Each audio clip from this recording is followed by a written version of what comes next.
Hey guys, so we're gonna kind of continue on with what we've been doing. Last week we talked about personal finances. This week we're gonna talk about borrowing money from lenders, banks, whatever it may be. We're just gonna kind of cover that. It's not gonna be a long lesson. It's gonna go pretty quick. So follow along. I'll give you your assignments at the end. Just a reminder, we do have an FFA meeting on Thursday at 10 a.m. via Zoom. So if you need the link for that, I sent it out to everybody who was in FFA last year. But if you are wanting to join FFA, just let me know and I'll get that link to you before Thursday. Um, that being said, we'll get started, guys. Okay, so we're going to talk about understanding the concept of money, of borrowing money. And first, you need to know what a lender is. And a lender is an institution or individual who loans money to qualified borrowers. Okay, so this could be banks is the main one. So if you're looking to take out a loan, um, banks is probably the best way to go. But there's others. There's loan officers. There's credit unions. There's different ways to get loans, but by far the easiest way is through a bank. Okay, so what does a lender look like for a borrower? Well, a lender is someone who has good character, and what you should look for as a borrower is someone who has good character. Um, lenders should ask. A good lender would ask for character references. So this could be people you work with, teachers you've had, coaches, somebody that can give you an accurate reference so you can get approved for a loan. Financial position of the borrower is important. Okay, this is where like your credit scores come into play. And a lot of you probably don't have any sort of credit built up yet, but it's good to start probably doing that. If you can get a credit card, get approved for a credit card, and that's a good way to get started with credit. Paying off vehicles, making doing that kind of stuff is a good way. So that's kind of where that you can build up your financial position. Listing of assets, debts, etc. That kind of determines your financial standing. So, you can claim a lot as an asset.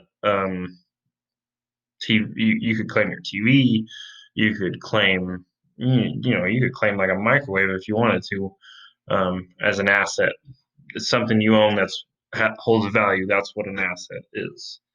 So, you must prove the capacity to repay the loan. So, a monthly budget is often viewed. So, they may do like okay, so for example, with a credit card, if you get approved for a credit card, you may start out with like a $500 limit, and that's your capacity. And you can only spend up to $500, and you have to be able to at least pay a portion or a fraction of that off to maintain your budget. So collateral, this is property that could be taken if the repayment is not made. So, you may put up your house as collateral if you can't make the payment on a car or something along those lines. Real estate and vehicles usually act as collateral for home mortgages and car loans. So, yeah, I mean, it's say you've paid off your car and you're having a hard time paying off your house. You can put up that car as collateral so that it's easier to manage your mortgage. So what should a borrower look for? Well, a borrower must feel comfortable with and trust the lender. And does the lender have a good reputation in the community? So it's easier to see like, okay, well, in Melrose, there's really only American Heritage Bank, and they have a pretty good reputation with the community. Um, you got to know what the lending policies are.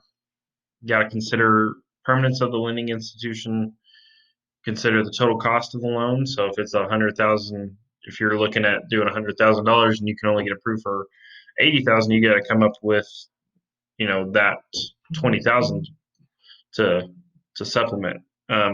Just you got to shop around, Differences in special lenders for agriculture business. Steps in obtaining good credit: obtaining a checking account to demonstrate the ability to manage money, opening a savings account to show a good record and provide collateral, buy an item on a payment plan, buy an item on a payment plan to show the willingness to pay. Purchase of a vehicle is often the easiest way to establish a good credit rating. So, like, yeah, if you were to buy, even if you bought an older vehicle and got a small loan and paid that off, it's easier to do that, and you could build up credit pretty easy that way. Apply to a department store or gas company for a credit card. Make small purchases and pay for them when bills come. Pay off credit cards each month if possible. So if you pay over, like if you pay extra on a credit card, say you know your payment is, your minimum payment on a credit card for a month is $30, and you were to pay, 200 dollars on that, you're paying over, and that looks good, so it increases your credit score. Problems with paying bills. If you encounter something difficult, it's best to contact the lender to discuss alternative plans for repayment. There's usually some sort of alternative program that you can use if you're having a hard time. What costs are involved with credit? Annual percentage rate. It's the interest charge on the loan per year. So there's interest that's going to collect every year on your loan. Simple interest is a method of calculating interest charges on the outstanding balance for the number of days the money is used.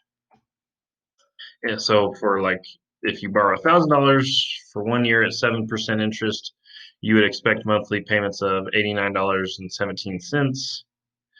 1,000 times 1.07 divided by 12. That's pretty much how you do that. If you paid the loan off after the first payment, you would pay $916.67. 1,000 minus 1,000 divided by 12. Okay. Add-on interest is when a borrower pays interest on the full amount of the loan for the entire loan period. Interest is charged on the face amount of the loan at the time it is made, when the principal and interest are added together and divided equally by the number of payments to be made. Add-on interest example: if you borrowed $1,000 for 2 years at 7%, you could expect to pay a total of $140. You go 1,000 times 0.07 times 2.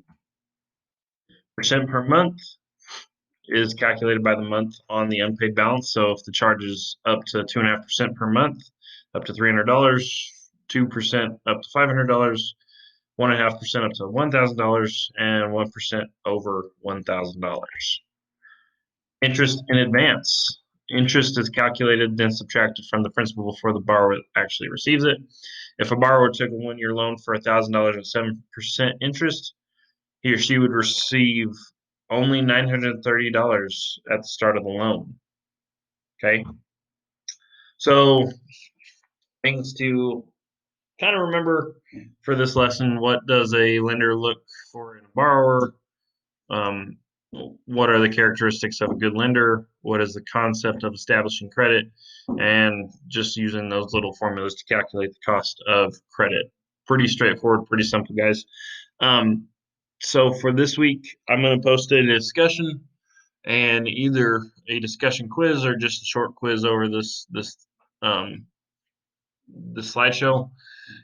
So just be on the lookout for those. And if you guys have any questions or concerns or anything, just message me through Wisdom. I'll try and help you guys out. Make sure you guys looked at your progress reports through Skyward. Some of you guys are missing assignments for me and you're failing. So, you only have a few weeks left in this 9 weeks to get that back up. I do have all my assignments open on Wisdom still. I haven't closed any of them out. It's just if you do it, I will take a grade for it. It won't be you won't get full credit for it, but you will get some sort of passing grade for it if you do it before the end of the 9 weeks. I can promise you that. So you need to get that done so that you don't fail my class. Um, with that being said, guys, that's it for this week. So we'll we'll talk to you guys next week. Bye.